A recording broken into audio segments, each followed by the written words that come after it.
जय जय राम।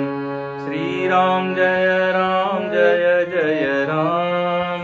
श्री राम जय राम जय जय राम। श्री राम जय राम जय जय राम। श्री राम जय राम जय जय राम। श्री राम जय राम जय जय राम। श्री राम जय राम जय जय राम। श्री राम जय राम जय जय राम। जय जय राम जय जय राम। सियावर रामचंद्र की जय। पवन सुत हनुमान की जय। उमापति महादेव की जय। श्री सद्गुरुनाथ महाराज की जय। काम कोह मद मान न मोहा। लोभ न क्षोभ न राग न द्रोहा। वाल्मीकि जी ने भगवान राम को कहा कि जिसके हृदय में विकार नहीं है, विकारों की भीड़ नहीं है, बोले ऐसे हृदय में आप जाके बैठ जाइए। जिसका हृदय निर्विकार, स्वच्छ, शुद्ध, धवल। हम लोग वेदांत में बार बार यही बात कहते रहते हैं कि आत्म साक्षात्कार, आत्मज्ञान के लिए चित्त की शुद्धि चाहिए। ये हम सबको बिल्कुल रटा हुआ वाक्य है। अंतःकरण की शुद्धि से आत्मज्ञान होता है। मतलब आत्मज्ञान के लिए जो प्री रिक्विजिट है, जो आवश्यक शर्त है, वो क्या है? तो बोले मन की शुद्धि। और मन की शुद्धि मतलब मन में एकाग्रता हो, मन में संयम हो, मन बिल्कुल बढ़िया गुणों से, सुंदर गुणों से अलंकृत हो जाए। जिसे शरीर को हम डेकोरेट करते हैं, ब्यूटीफाई करते हैं, सुंदर उसको बनाते हैं अलग अलग आभूषणों से, अनेक वस्त्रों से, वैसे ही मन का जो डेकोरेशन है वो कैसे होगा? तो बोले ये एक एक गुणों से, ये सद्गुणों से जिसका मन भरा हुआ है, भगवान को भी ऐसे जगह रहने में अच्छा भी लगेगा ना। तो यहाँ पर कहते हैं जो निष्काम है, जो क्रोधित नहीं होता बार बार छोटी छोटी बात पर, जो डाउन टू अर्थ, मद या मान जिसको नहीं है, ज्यादा अपना बड़प्पन दिखाने की एक जो आसक्ति होती है कि सब लोग मुझको देखे, मेरा सम्मान करे, मेरी स्तुति करे, बोले ये जिसमें नहीं है। फिर कपट दंभ नहीं माया, पिछले बुधवार को हमने चर्चा की थी। माया मतलब जो है नहीं वो दिखाना। एक जगह अपने घर के बाहर व्यक्ति ने एसी के जो डिब्बे होते हैं एयर कंडीशन के, वो लगाए हुए। किस लिए? ताकि लोगों को मालूम पड़े हमारे घर में भी एसी है, लेकिन अंदर कुछ नहीं है केवल बाहर दिखाने के लिए लगाया है। तो ऐसी बहुत सी चीजें हैं जगत में होती रहती है, दिखाने के लिए व्यक्ति करता है, प्रदर्शन की एक वृत्ति होती है। वास्तविकता से वो बहुत परे वो व्यक्ति होता है। तो बड़ा मायावी है। लोग एक दो बार तो उसके झांसे में आ जाते हैं लोग, उसके बाद में कहते हैं बड़ा मायावी है, इससे बच के रहना। तो बोले ऐसा जो मायावी है उससे तो भगवान दूर ही रहते हैं। तो कपट, दंभ, माया जिनमें नहीं है,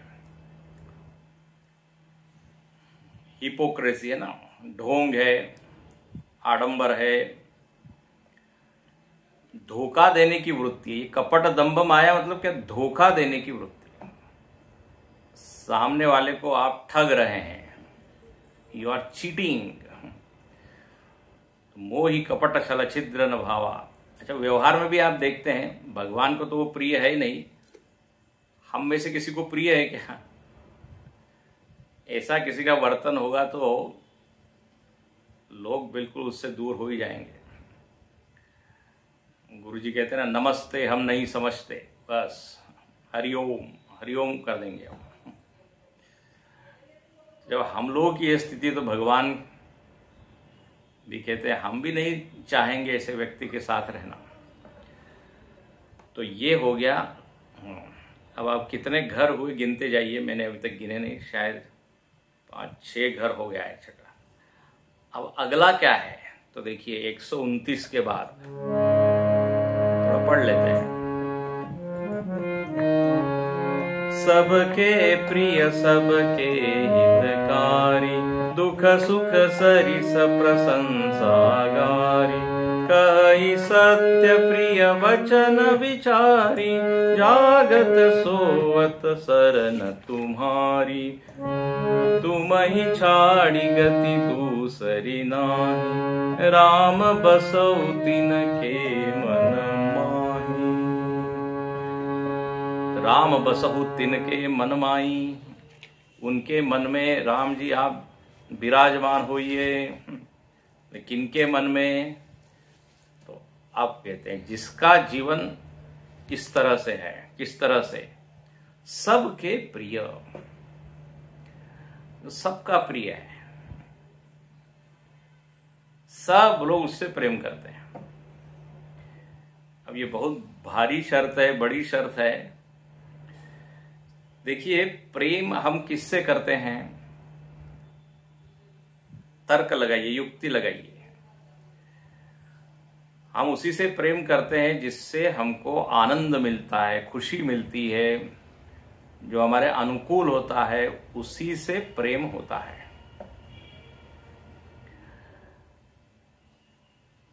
वस्तु, व्यक्ति यदि हमको आनंद दे तो वो वस्तु हमारी प्रिय हो जाती है। अच्छा, मजेदार बात है, वो वस्तु नहीं कहती कि आप मुझसे प्रेम करो, मोबाइल नहीं कहता कि आप मुझसे प्रेम करो, लैपटॉप नहीं कहता, घर नहीं कहता। यानी जड़ पदार्थों में जो हमारा प्रेम है वो वन वे है।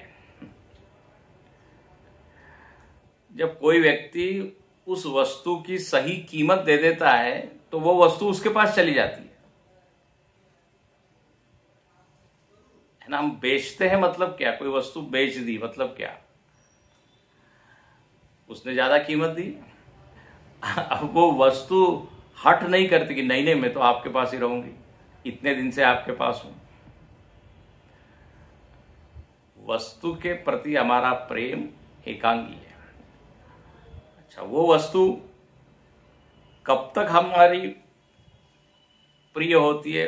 बोले जब तक वो ठीक ठाक काम कर रही है। जहां उसमें खटर पटर शुरू हुआ वो जो है त्याज्य हो जाती है।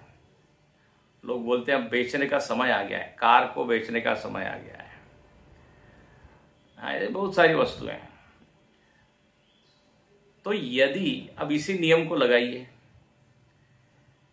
यदि हम चाहें कि सब लोग हमसे प्रेम करें, ध्यान से सुनना है, बहुत बहुत महत्वपूर्ण है। हम यदि ये चाहे कि सब लोग हमसे प्रेम करें तो हमको उनका आनंद का स्रोत बनना पड़ेगा। मतलब हम आनंद देने वाले हो जाए तब तो बात ठीक है, तब वो लोग हमसे प्रेम करेंगे। अब मैं सबको परेशान कर रहा हूं, दुख दे रहा हूं, और अपेक्षा क्या है? या हाँ, सब लोग आके कहेंगे आप कितने अच्छे हैं, है ना, आपसे हमको बड़ा प्रेम है। अब मैं लोगों को हेडेक दे रहा हूं। कहते हैं ना हेडेक पर्सनैलिटी, अरे ये सिर दर्द आ गया, ऐसा लोग बोलते हैं। गुरु जी बड़ा अच्छा बोलते हैं। कुछ लोगों को प्रॉब्लम होता है और कुछ लोग ही प्रॉब्लम होते हैं। प्रॉब्लम इनकार्नेटेड। तो यदि व्यक्तित्व इस तरह हो तो ये सबके प्रिय हो सकता है क्या? हम प्रेमास्पद बने, आनंद के स्रोत बने, हमारा व्यवहार, हमारी वाणी, हमारा आहार विहार कुछ इस तरह हो जाए कि वो लोगों के अनुकूल हो। अब उठपटांग बोल रहे हैं, कुछ भी कर रहे हैं, तो लोग तो कहेंगे भैया वो उधर से आ रहा है, इधर से निकल जाओ, अप्रिय हो जाएंगे। संतों में एक बहुत बड़ा गुण होता है, वो सबके प्रिय होते हैं क्योंकि उनके व्यक्तित्व में एक सुगंध होती है, व्यक्तित्व में एक मिठास होती है, मधुरम। मधुरता यदि हो तो फिर देखिए, नहीं तो लोग तरसते हैं कि हमसे तो कोई ठीक से बात ही नहीं करता, हमसे कोई प्रेम ही नहीं करता, कोई बोलता ही नहीं है, अकेले फील करते हैं। वही व्यक्ति अकेला होता है, ध्यान रखना, जिसने किसी अन्य को प्रेम न दिया हो, आनंद न दिया हो। तो ये बहुत बड़ी साधना है। उपनिषद में एक मंत्र आता है, केनोपनिषद में, बड़ा अच्छा मंत्र है। उसमें आज लिखा, तद्ह तद्वनम नाम इत्युपासितव्यम, केनोपनिषद में आता है। बोले जो भगवान की उपासना करता है, तद्वनम, इस नाम से तद्वनम, तो होता क्या है, सर्वाणि भूतानि संवांछन्ति। तद्वनम, इस नाम से भगवान की उपासना यदि की जाए तो सब लोगों के आप प्रिय हो जाते हैं। सर्वाणि भूतानि संवांछन्ति मतलब सब लोग आपको चाहते हैं। शंकराचार्य जी यहां लिखते हैं, बोले जैसे हम भगवान से प्रेम करते हैं, भगवान की पूजा करते हैं, ब्रह्म की पूजा करते हैं, तद्वत वो व्यक्ति पूजनीय, आदरणीय, प्रिय हो जाता है। यथा ब्रह्म, ऐसा लिखा, जैसे हम ब्रह्म की पूजा करते हैं। तो ये एक साधना का बहुत अच्छा पक्ष है, व्यवहार का ये पक्ष है। नापते तोलते रहना चाहिए कि मेरी वाणी गड़बड़ तो नहीं हो रही है, मेरे कर्म तो गड़बड़ ना हो रहे हैं। और देखिए ये कितनी एक संतोष देने वाली वृत्ति होती है। जब भी कोई आपसे प्रेम करे तो आनंद आता है, लेकिन घृणा ही घृणा कर रहा है, अपने को ही अपने से घृणा हो जाएगी, अरे कोई दूसरा मेरे से प्रेम ही नहीं कर रहा है। लोग चले जाते हैं ना डिप्रेशन इत्यादि में। तो सबके प्रिय, सबके हितकारी, बोले जो सबके प्रति हित भावना रखता है। क्यों किसी को तकलीफ दे, जैसे हमको कोई तकलीफ दे तो अच्छा नहीं लगता, तो वह अपने से तुलना करता है। आत्मौपम्येन सर्वत्र, गीता में आया है। बोले मुझको कोई कष्ट दे तो अच्छा नहीं लगता, तो फिर मैं दूसरे को क्यों व्यर्थ में। सबसे बड़ा तो कहा है धर्म क्या है, परहित सरिस धर्म नहीं भाई, परहित के जैसा धर्म नहीं है। अच्छा, हित करने में हम स्वतंत्र हैं, हाँ ध्यान रखना, हमारा कोई हित करे इसमें हम पराधीन हैं, लेकिन हम हित करने के लिए स्वतंत्र हैं। किसने रोका है सेवा करने के लिए, किसने रोका है मीठा बोलने के लिए। वचने का दरिद्रता, ऐसा लिखा है। बोलने में आप दरिद्र क्यों हो रहे हैं, मीठा बोलने से किसने रोका है। स्तोत्रम कस्य न तुष्य, मीठे वचन किसको संतुष्ट नहीं करते हैं। तो अब ये हित कर सकते हैं ना, हित करने के अनेक प्रकार हैं। कोई लोग यदि अकेले हैं तो उनके पास यदि आप बैठे 10 मिनट 15 मिनट और अच्छे से बोले तो वो हित हो जाएगा। हित मतलब हमेशा पैसा बांटना ही हित नहीं है, अन्न देना ही हित नहीं है। हित के बहुत प्रकार है। कोई व्यक्ति दुखी है, उसके दुख को आप सुन लीजिए तो कहता है वो दुख हल्का हो गया मेरा, आपने सुना बड़ा अच्छा लगा, अब ये भी हित हो गया। सबके हितकारी, ब्यूटीफुल, बहुत ही अच्छी है, एक वृत्ति है, हितकर, हित भावना। और दुख सुख सरिस प्रशंसागारी, दुख और सुख में क्या है, सम है। अब यहां पर हमने पीछे कहा था दुख और सुख में सम रहना कैसे है, आसान है, बड़ा कठिन है। तो यहां पर देखिए अर्थ इसके बहुत है, ज्यादा विस्तार से जाएंगे तो हम आगे बढ़ नहीं पाएंगे। दुख सुख में सम रहे, यहां तो लिखा है दुख सुख को समान मानो, ये तो बहुत ऊंची स्थिति है। उसके नीचे की क्या है, दुख सुख आए तो मन का संयम बना रहे। देखना पहली कैटेगरी क्या है, जहां दुख और सुख दोनों एक से ही लगते हैं, ये सिद्ध पुरुष की स्थिति है। दूसरी क्या, दुख सुख है, यहां दुख दुख है, सुख सुख है, एक अनुकूल है, एक प्रतिकूल है, लेकिन मुझको सम बने रहना है, ये हो गई स्थिति, ये साधना है। गीता में लिखा यम हि न व्यथयन्ते ते पुरुषम पुरुषर्षभ सम दुख सुखम धीरम सोमृतत्वाय कल्पते। ऐसा जो दुख सुख में सम रहता है, मतलब मन जिसका संयमित रहता है, वो धीर पुरुष कहलाता है। और वहां लिखा कि वो अमृत के योग्य हो जाता है, अमृतत्वाय कल्पते। यहां पे वही लिखा, उसके हृदय में राम जी आ जाते हैं। ज्ञान की भाषा में क्या बोलेंगे, उसको अमृत मिलेगा, आत्मामृत, यहां कहते रामामृत। तो दुख सुख में समन। अब एक व्यक्ति ने कहा कि मैं 50% इसको जीता हूं, दुख सुख सम रह पाता हूं। बोले 50% मतलब क्या? बोले लोगों के दुख सुख में मैं बिल्कुल सम रहता हूं, किसी को दुख मिल रहा है तो भी मैं खुश। तो गीता में कहा है सम दुखे सुखे कृत्वा लाभा लाभो जया जय। तो दूसरे के सुख दुख में मैं एकदम सम हूं। लेकिन आप गलती कहाँ है, थोड़ा सा अपने सुख दुख में सम नहीं रह पाता। वाह वाह, ये कोई यहां पर ये नहीं कहा कि दूसरे के दुख सुख में सम, बड़ा आसान है। तो दुख सुख सरिसप। एक संत हमेशा कहते रहे दुख आए तो बोल दीजिए हरि इच्छा, और सुख आए तो बोलिए हरि कृपा। ये हमने पहले कभी आपको बताया था।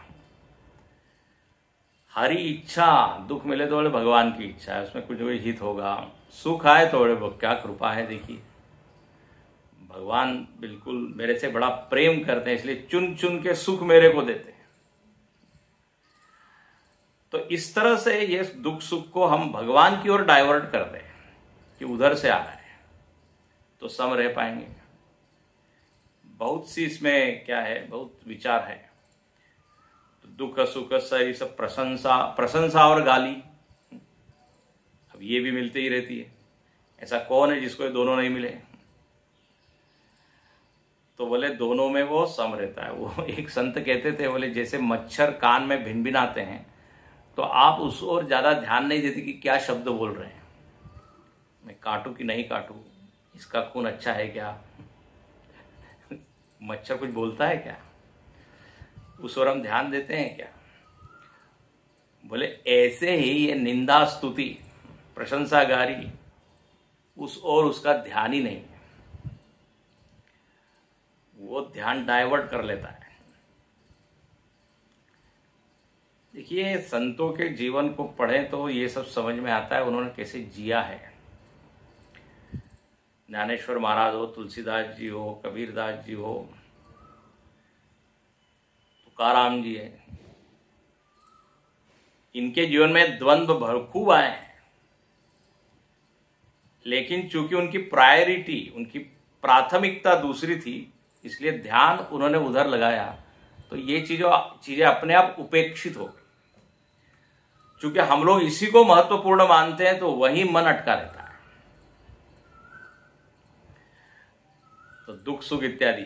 एक संत ने कहा देखो दुखी होना ठीक है, बड़ा नेचुरल है, होता है, लेकिन आप कितनी देर दुखी है, हाँ ध्यान से सुनना, ये महत्वपूर्ण है। 10 मिनट दुखी है कि 10 दिन तक दुखी है सम का ये एक अर्थ होता है। देखो अपने यहां क्या कहा गया, 13 दिन आप शोक कीजिए, मतलब कुछ हानि हो गई किसी व्यक्ति की, तो 13 दिन दिए गए हैं कि आप ठीक है पूरी तरह उसके प्रति है, लेकिन अब ये नहीं कि जीवन भर आप रोते ही रहिए। अब आगे बढ़ना है। गीता में, भगवत गीता में तामसी धृति का एक वर्णन किया। तामसी धृति, धृति मतलब पकड़ के रखना। यया स्वप्नम भयम शोकम विषादम मदमेव च न विमुंचति दुर्मेधा धृति सा तामसी स्मृता मता। बोले वह धृति तामसी जो छोड़ती ही नहीं है। कोई दुखद घटना, कुछ ऐसा अशुभ हो गया, आप पकड़ के रखा है उसको। कितनी चीजों को पकड़ा है उसने, तो लिखते हैं स्वप्नम। अब स्वप्न में कोई घटी हुई घटना है, ठीक है वो आते रहते हैं स्वप्न, लेकिन उसको इतना महत्वपूर्ण मान के वो वही चिंतन कर रहे हैं। अरे वही जागृत में आ गए हो, स्वप्न तो 1 मिनट का था और वो मिथ्या है, लेकिन नहीं उसको ही पकड़ के रखा है। ये ऐसा ही क्यों दिखा, इसका तो कुछ कारण होगा, अमुक तमुक क्या क्या। भयम डर, और वही लिखा है शोकम, जीवन भर शोक कर रहे हैं। एक संत कहते थे कई लोगों को शोक में रहने का एक शौक होता है, डबल मात्रा है शौक, मतलब हॉबी। दुखी होने का ही शौक है। दुख सुख में सम रहने का अर्थ यह है कि चरे वेती चलते चले जाओ। ठीक है थोड़ी देर दुख हुआ, ओके, इसको भी कहते हैं दुख सुख में सम रहना। और कह सत्य प्रिय वचन विचारी, विचारी मतलब बेचारा नहीं है, विचारी मतलब विचारी, विचार करके जो क्या कह रहा है वचन, जिसके वचन प्रिय है, सत्य है, और बहुत इंपॉर्टेंट बात विचार पूर्वक जो बोलता है। कह ही विचारी, कह ही विचारी का मतलब क्या है, यदि कोई आपको कुछ कह रहा है तो तुरंत हम रिएक्ट नहीं करते। रिएक्ट नहीं करना ही यहां पे है विचार पूर्वक। एक आपने सुना होगा, एक होता है रिएक्ट करना, एक होता है रिस्पॉन्ड करना। ये प्राय सत्संगों में इसकी चर्चा होती है। एक होती है प्रतिक्रिया और एक होता है प्रति उत्तर। तो प्रतिक्रिया जो होती है ना, प्राय बिना विवेक के होती है ना, एकदम बोलते हैं ही रिएक्टेड वेरी बैडली, एकदम बोलते हैं। मतलब क्या किया हमने, सोच समझकर शब्द का चुनाव नहीं किया और न शब्द बोले। लोग बोलते हैं मेरे को जब गुस्सा आता है तो मुझको कुछ दिखता नहीं है, ऐसा लोग बोलते हैं ना। तो ये क्या कोई बहादुरी की बात है क्या, बड़ी गर्व करने की बात है क्या? अंधा हो जाना, बोलते समय अंधा हो जाता हूं जब गुस्सा आता है तो। इसका मतलब क्या है, ये जो एक शर्त यहां लगाई है कि विचार पूर्वक बोलता नहीं। आपने वो सुना है ना, बिना विचारे जो करे सो पाछे पछताए, और जग में हो तो हंसाए, जग में उसकी हंसी होती है। इसलिए रिस्पॉन्ड करना चाहिए। और रिस्पॉन्ड का मतलब ये है कि ठीक है उसने कुछ बोला है, उसका कुछ पत्र आया है, तो गुस्से में आके आप रिएक्ट होकर पत्र मत लिखिए, थोड़ा समय दीजिए। समय देके विचार पर सारे पक्षों को देख करके, अच्छा हम ऐसा लिखेंगे, ऐसा बोलेंगे तो क्या होगा। ही तराजू तोल, ऐसा कहते हैं, हृदय के तराजू में शब्दों को तोल कर फिर बोलिए। तुकाराम महाराज ने एक शब्द के ऊपर एक पूरा अभंग ही लिखा है। उसमें लिखते हैं कि घासा हुआ शब्द, तोला हुआ शब्द, तोला मतलब वही तराजू में तौल करके फिर बोलिए। हृदय में एक क्षण विचार कीजिए कि बोलने जा रहा हूं तो इससे क्या होगा। घासा हुआ, घासा मतलब घीसना, बढ़िया चमकदार शब्दों को चमका के फिर आप बोलिए। देखिए अपने यहाँ इतनी छोटी छोटी बातें हैं और इतना वर्णन है, इससे समझ में आता है कि ऋषि मुनियों ने, संतों ने जीवन का कितना बारीकी से अध्ययन किया है। तो विचार पूर्वक देखिए, ऐसा है, बोलने की हम लोगों को स्वतंत्रता दी हुई है। ध्यान से सुनना, बोलने के पहले हम विचार कर सकते हैं, इस स्वतंत्रता का भरपूर उपयोग करना चाहिए। देखो राजनीति इत्यादि में आप लोग सुनते होंगे फ्रीडम ऑफ स्पीच, बोलते हैं ना, फ्रीडम ऑफ स्पीच, बोलने की स्वतंत्रता है, मैं क्यों नहीं बोल सकता। तो उसका नकारात्मक तो वहां व्यवहार दिखता है, लेकिन देखिए सकारात्मक भी हो सकता है ना। People use in negative way, कुछ भी बोल सकते हैं हम, तो इसलिए बोल रहे हैं कुछ भी, इसको आप उल्टा कर लीजिए। बोलने की स्वतंत्रता है, मतलब मेरे हाथ में कौन से शब्दों को मैं मुख से निकालूं, तो इससे तो लाभ ही होगा ना। अच्छा, हमको कोई अविचार पूर्वक बोल देता है तो हम तुरंत क्या बोलते हैं, अरे भाई देखिए आप विचार पूर्वक नहीं बोल रहे हैं, आप सोच के नहीं बोल रहे हैं, आप सोचिए और फिर उत्तर दीजिए।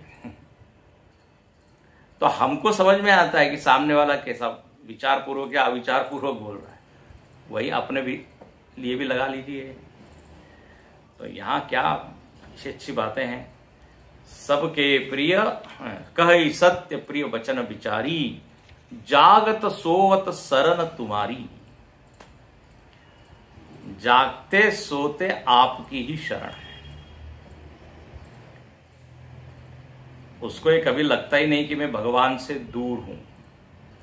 आपको हमने अर्जुन का उदाहरण दिया था, कृष्ण की शरण में, बस बोले आप है तो फिर क्या है, इसलिए उसने कृष्ण का ही चुनाव किया, वो नारायणी सेना को नहीं लिया। और गीता में कितनी बार भगवान कहते हैं, अरे भाई मैं शरण देने के लिए तैयार हूं, आप आइए, आवाहन करते हैं, आमंत्रित करते हैं, इनवाइट करते हैं। वो एक संत बड़ा अच्छा कहते थे कि मंदिर में भगवान खड़े रहते हैं, क्यों, बोले वेट कर रहे हैं, इंतजार कर रहे हैं, कोई असली भक्त आएगा, शरण लेगा। खड़े इसलिए भी है कि बोले यदि कोई भक्त पुकारेगा तो तुरंत मुझको भागना पड़ेगा, तुरंत जो है उसकी सहायता करनी पड़ेगी, इसलिए खड़े हैं। हमारे स्वामी जी कहते हैं हम लोगों के हृदय में भगवान खड़े हैं, तिष्ठति, है ना, ईश्वर सर्वभूतानां हृदय अर्जुन तिष्ठति, भगवान हृदय में खड़े हैं। वैसे तो उसका स्थित है ये अर्थ होता है, लेकिन खड़े हैं ये भी अर्थ होता है। तो बोले हम लोगों के हृदय में क्यों खड़े हैं, बोले भागने के लिए खड़े कि यहाँ पे इतना कचरा है, परेशान हो गया। तो देखिए, एक है भक्त और एक है विभक्त। भक्त तो ऐसा है कि भगवान को वो आकर्षित करता है, भगवान भी चाहते हैं इसके पास रहे। एकनाथ जी महाराज के यहाँ पे भगवान जो है एक सेवक के रूप में रहे कितने वर्षों तक।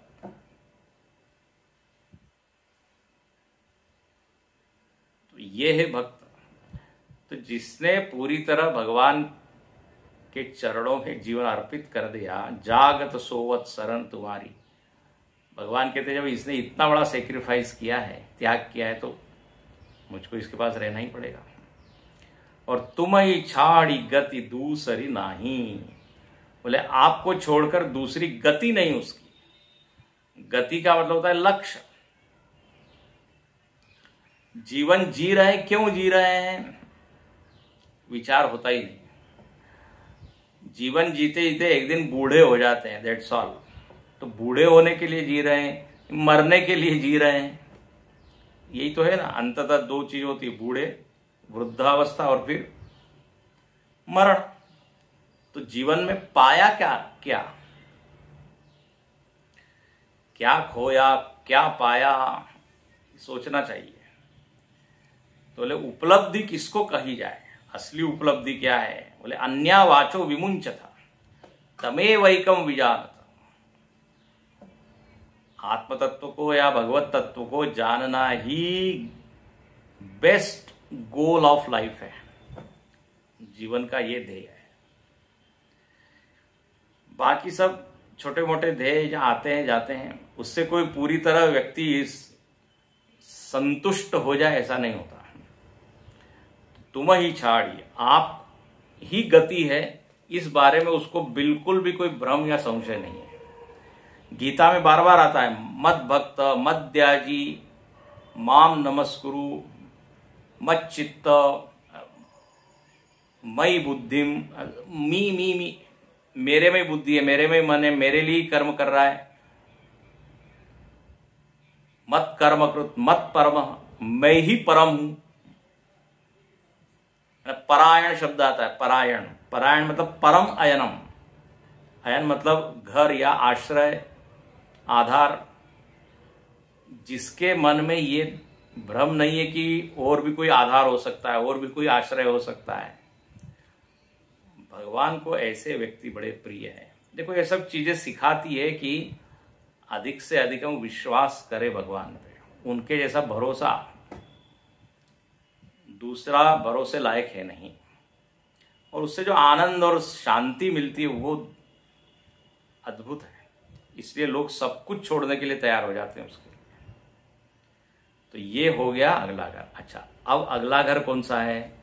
तो कहते हैं जो व्यक्ति शुद्ध दृष्टि रखता है और संयमी है, उसके हृदय में जाके आप रहिए। वो कौन है? तो जननी सम, यहां से पढ़िए। जननी सम जानहि पर नारी, धनु पराव विषते विष भारी। जे हर्षहि पर संपत्ति देखी, दुखित होई पर विपति विशेषी। जिनहि राम तुम प्राण पियारे, तिनके मन शुभ सदन तुम्हारे। तिनके मन शुभ सदन, क्या सुंदर शब्द है, शुभ सदन। सदन का मतलब होता है घर। बोले वो घर शुभ घर है। देखो यहां पे एक शब्द डाल दिया, शुभ, मंगल, अच्छा। ऐसा मन शुभ घर है। हम लोग घर के बाहर लिखते हैं ना, शुभ लाभ।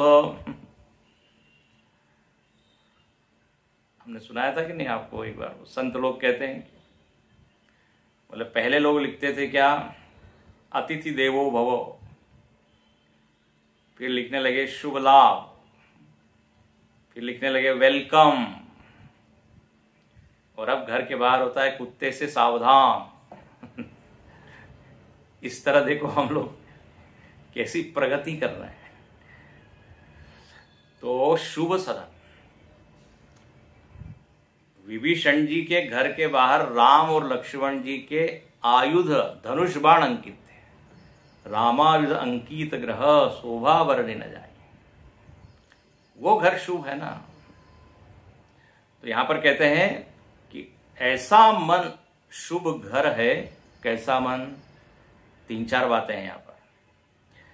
बोले जो परस्त्री में जननी बुद्धि रखता है, मातृ बुद्धि रखता है, माता है, इस तरह से पवित्र भाव जिसके हृदय में है, जिसके मन में अशुद्ध वासना इत्यादि, आसक्ति इत्यादि ये नहीं आता, बल्कि बोले ये तो मातृवत है। रामकृष्ण परमहंस के यहाँ पे जब देखा कि इनका व्यवहार बड़ा विचित्र है, एकदम भगवान का नाम सुन के समाधि में चले जाते हैं, एकदम नाचने ही लगते हैं, एकदम आवेश आता है, भावावेश या भाव समाधि। तो बोले इनका जरा मन डाइवर्ट करना चाहिए, मन को दुनिया की चीजों में, दुनिया के लोगों में इनका मन आसक्त कराना चाहिए। तो कहते हैं कि नर्तकी को वहां लेके आए,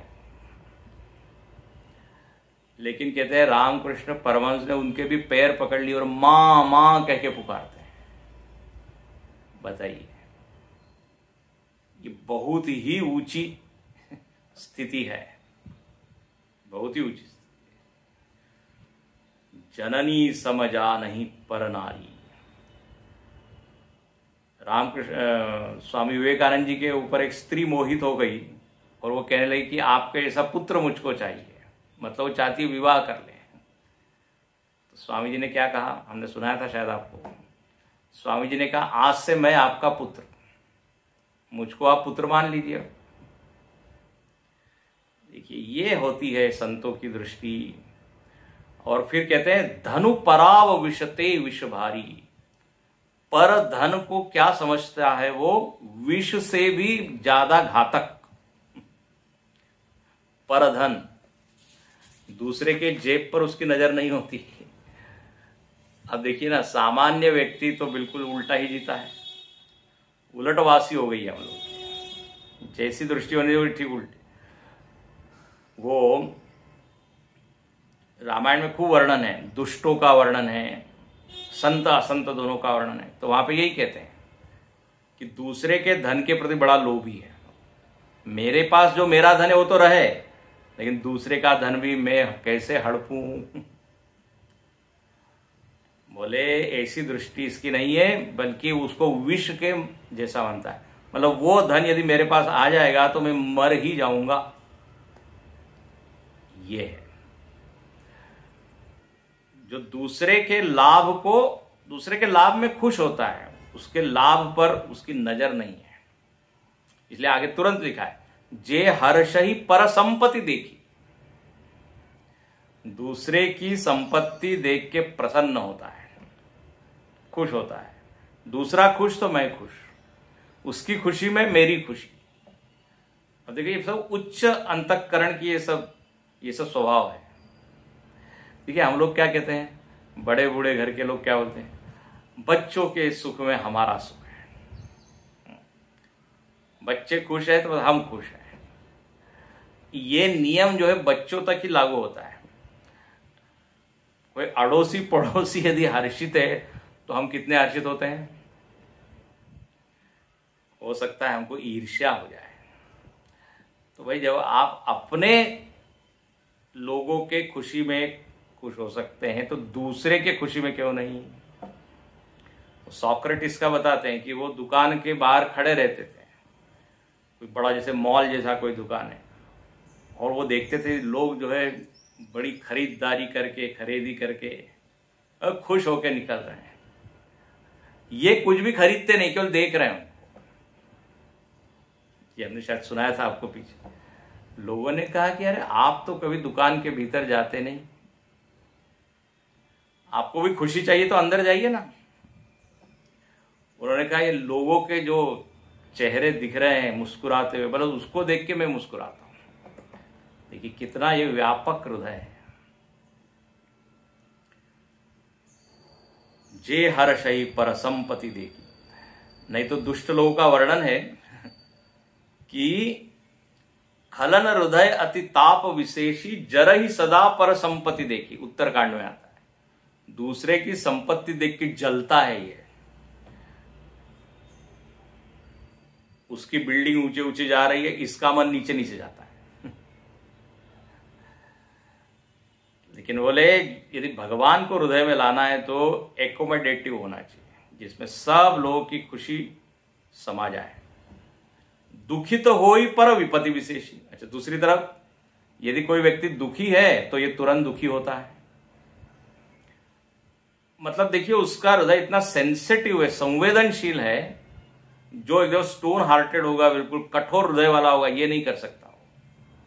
अरे वो होगा दुखी, हमको क्या। लेकिन ये इतना करुणाद्र जिसका हृदय है, स्नेहाद्र, स्नेह से आप्लावित, भीगा हुआ जिसको कहते हैं, कि वो दूसरे के दुख को देखने से जब तक उसके दुख को दूर नहीं करे, बोले मुझको चैन नहीं है। तो दुखित होई पर विपत्ति विशेषी। और जिन ही राम तुम प्राण प्यारे। राम जी जिनको आप प्राण के जैसे प्रिय है, जितना हम प्राण से प्रेम करते हैं उतना ही आपसे जो प्रेम करें, बस बस वो शुभ सदन है, उनके हृदय में आप रह जाइए। तो शायद ये 7वां या 8वां घर है। एक घर और देख के संक्षेप में हम पूर्ण करते हैं। एक दोहे में एक घर बता दिया है। स्वामी सखा पितु मातु गुर जिनके सब तुम तात, मन मंदिर तिनके बसहु सीय सहित दो भ्रात। बोले सीता जी और आपके भ्राता लक्ष्मण जी और आप तीनों जाके उस मन में जाके रह जाइए। वो मन मंदिर है। बोले आप मंदिर में रहते हैं ना, बाहर ईंट पत्थर के मंदिर में, बोले इसके मन रूपी मंदिर में आप रहिए। अच्छा, तो क्या इसने सजाया है मन को? बोले हाँ। अब इसका जीवन क्या है? तो बोले जिसने, ध्यान से सुनिए, स्वामी सखा पिता माता गुरु आपको ही माना है। आप ही जिसके स्वामी, आप ही गुरु, आप ही माता, आप ही पिता। अब आपको कोई श्लोक याद आ रहा है इस अर्थ का जिसमें यह कहा गया है कि आप ही माता पिता गुरु सखा है? शायद आपको याद आया हो यदि आपने ध्यान से सुना हो तो। त्वमेव माता च पिता त्वमेव, त्वमेव बंधुश्च सखा त्वमेव। बस उसी का समझ लीजिए ट्रांसलेशन है, अनुवाद है। अच्छा, राम रक्षा स्तोत्र में भी बिल्कुल ऐसा ही आता है। माता रामो मत पिता राम, स्वामी रामो मत सखा रामचंद्र, सर्वस्वम में नान्याने न जाने। सर्वस्वम में रामचंद्रो दयालु, नान्यम जाने नैव जाने न जाने। बोले जिसके माता राम, पिता राम, सखा राम, गुरु राम, सब राम राम राम। तुलसीदास जी ने एक बहुत ही अच्छी बात इस विचार पर लिखी है। वो कहते हैं, बस इतना बोल के हम पूर्ण करेंगे, मनियत सब ही राम के नाते। बोले सारे नाते रिश्तों को मानता है, लेकिन केंद्र में वो राम को रखता है कि राम ही विविध रूप में खड़े हैं, या राम के कारण वो सारे संबंधों को मानता है। देखिए, इसका एक उदाहरण देके हम पूर्ण करें। जैसे किसी लड़की का जब विवाह हो जाता है,